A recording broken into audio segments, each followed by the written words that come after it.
Friends, ಈ ವಿಡಿಯೋಲ್ಲಿ ನಾನು ತೋರಿಸ್ತೀನಿ ನಿಮಗೆ ಹೇಗೆ ನೀವು ಜಿ ಎಸ್ ಟಿ ಅಲ್ಲಿ ನಿಮ್ದು ಬಿಸ್ನೆಸ್ ನೇಮ್ ಅಂದ್ರೆ ಟ್ರೇಡ್ ನೇಮ್ ಹೇಗೆ ಚೇಂಜ್ ಮಾಡ್ತೀರಾ ಅದು ಪ್ರೊಸೆಸ್ ಕಂಪ್ಲೀಟ್ ತೋರಿಸ್ತೀನಿ.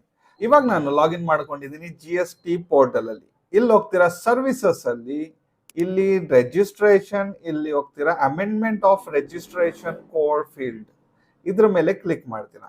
ಸೊ ಇಲ್ಲಿ ನಾವು ಟ್ರೇಡ್ ನೇಮ್ ಮೇಲೆ ಕ್ಲಿಕ್ ಮಾಡ್ತೀವಿ. ಇಲ್ಲಿ ಕೆಳಗಡೆ ಹೋಗ್ತೀವಿ. ಇಲ್ಲಿ ನೋಡಿ, ಇಲ್ಲಿ ನೀವು ಟ್ರೇಡ್ ನೇಮ್ ನೋಡಿ ಎಡಿಟ್ ಮಾಡಕ್ ಕೊಡ್ತಾ ಇದೆ. ಸೊ ನೀವು ಇಲ್ಲಿ ಎಡಿಟ್ ಮಾಡಬಹುದು. ಎಡಿಟ್ ಮಾಡಿಬಿಟ್ಟು ಇಲ್ಲಿ ನೀವು ಡೇಟ್, ಅಮೆಂಡ್ಮೆಂಟ್ ಡೇಟ್, ಯಾವತ್ತಿಂದ ಇದು ಹೆಸರು ನಿಮ್ಗೆ ಚೇಂಜ್ ಆಗಬೇಕು ಅದು ಡೇಟ್ ಹಾಕ್ಬೋದು. ಆಮೇಲೆ ಇಲ್ಲಿ ರೀಸನ್ ಬರೀಬೇಕು, ನೀವು ಏನಕ್ಕೆ ಚೇಂಜ್ ಮಾಡ್ತಾ ಇದ್ದೀರಾ. ಓಕೆ, ಅದು ನೀವು ರೀಸನ್ ಕೊಡ್ಬೋದು. ಇಲ್ಲಿ ಅಡಿಷನಲ್ ಸಪೋರ್ಟಿಂಗ್ ಡಾಕ್ಯುಮೆಂಟ್ಸ್ ಕೇಳ್ತಾ ಇದೆ.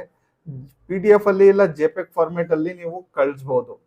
ಡಾಕ್ಯುಮೆಂಟ್ ಇದು ಮ್ಯಾಂಡೇಟರಿ ಇಲ್ಲ, ನಿಮ್ಮ ಹತ್ರ ಇದ್ರೆ ನೀವು ಅಪ್ಲೈ ಮಾಡ್ಬೋದು. ಓಕೆ, ಸಬ್ಮಿಟ್ ಮಾಡ್ಬೋದು. ಡಾಕ್ಯುಮೆಂಟ್ಸ್ ಏನ್ ಕೇಳ್ಬೋದು, ನಾರ್ಮಲಿ ನಿಮ್ಮ ಹತ್ರ ಏನಾದ್ರು ನೀವು ಪಂಚಾಯತಿಯಿಂದ ಇಲ್ಲ BBMP ಆಫೀಸಿಂದ ಏನಾದ್ರೂ ಒಂದು ನೀವು ಡಾಕ್ಯುಮೆಂಟ್ ಮಾಡಿಸಿದಿರಾ, ಟ್ರೇಡ್ ಲೈಸೆನ್ಸ್ ಏನಾದ್ರು ತಗೊಂಡಿದ್ದೀರಾ ಈ ಹೆಸರಲ್ಲಿ, ತಗೊಂಡಿದ್ರೆ ನೀವು ಕೊಡ್ಬೋದು. ಓಕೆ, ಮ್ಯಾಂಡೇಟರಿ ಇಲ್ಲ, ಇದ್ರೆ ಕೊಡ್ಬೋದು.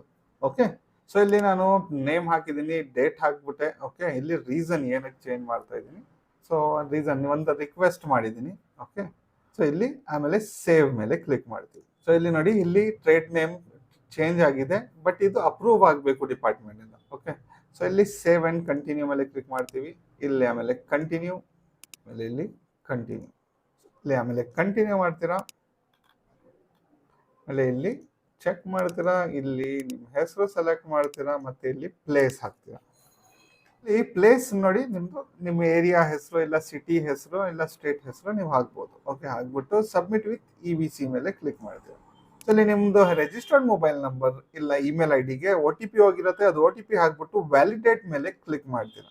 ಸೊ ನೋಡಿ, success, thank you for submission ಅಂತ. ಸೊ ಫ್ರೆಂಡ್ಸ್, ಇವಾಗ ನಿಮ್ದು ಅಪ್ಲಿಕೇಶನ್ ಸಬ್ಮಿಟ್ ಆಯ್ತು. ಇವಾಗ ಜಸ್ಟ್ ನೀವು ಒಂದ್ 4-5 ದಿವಸ ವೇಟ್ ಮಾಡಿ. ಅದ್ರ ಒಳಗಡೆ ನಾರ್ಮಲಿ ಆಫೀಸರ್ ವೆರಿಫೈ ಮಾಡ್ತಾರೆ. ವೆರಿಫೈ ಮಾಡ್ಬಿಟ್ಟು ನಿಮಗೆ ಅಪ್ರೂವಲ್ ಕೊಡ್ತಾರೆ. ಮತ್ತೆ ಹೊಸ GST ಸರ್ಟಿಫಿಕೇಟ್ ನಿಮ್ಗೆ ಜನರೇಟ್ ಆಗುತ್ತೆ ನಿಮ್ದು ಹೊಸ ಟ್ರೇಡ್ ನೇಮ್ ಜೊತೆಗೆ. ಸೊ ಆ ಟೈಮಲ್ಲಿ ನೀವು ಅದು ಸರ್ಟಿಫಿಕೇಟ್ ಡೌನ್ಲೋಡ್ ಮಾಡಿ ಪ್ರಿಂಟ್ ಮಾಡಿ ನೀವು ಡಿಸ್ಪ್ಲೇ ಮಾಡ್ಬೋದು. ಓಕೆ, ಅದಾದ್ಮೇಲೆ ನಿಮ್ಮ ಹೆಸರು ಚೇಂಜ್ ಆಗ್ಬಿಡುತ್ತೆ. ಸೊ ಫ್ರೆಂಡ್ಸ್, ಈ ವಿಡಿಯೋ ಅಲ್ಲಿ ಇಷ್ಟೇ. ನಿಮ್ಗೆ ಏನಾದ್ರು ವಿಡಿಯೋ ಯೂಸ್ಫುಲ್ ಅನ್ಸಿದ್ರೆ ವಿಡಿಯೋಗೆ ಲೈಕ್ ಮಾಡಿ, ನಮ್ಮ ಚಾನಲ್ ಸಬ್ಸ್ಕ್ರೈಬ್ ಮಾಡ್ಕೊಳ್ಳಿ. ಮತ್ತೆ ನಿಮ್ಮ ರಿಲೇಟಿವ್ಸ್ಗೆ, ಫ್ರೆಂಡ್ಸ್ಗೆ ಯಾರಿಗಾದ್ರೂ ಯೂಸ್ಫುಲ್ ಅನ್ಸಿದ್ರೆ ಅವರಿಗೆ ಶೇರ್ ಮಾಡಿ. ಓಕೆ ಫ್ರೆಂಡ್ಸ್, ನಾಳೆ ಸಿಗೋಣ ಫ್ರೆಶ್ ಟಾಪಿಕ್ ಜೊತೆಗೆ ನೆಕ್ಸ್ಟ್ ವಿಡಿಯೋ ಅಲ್ಲಿ.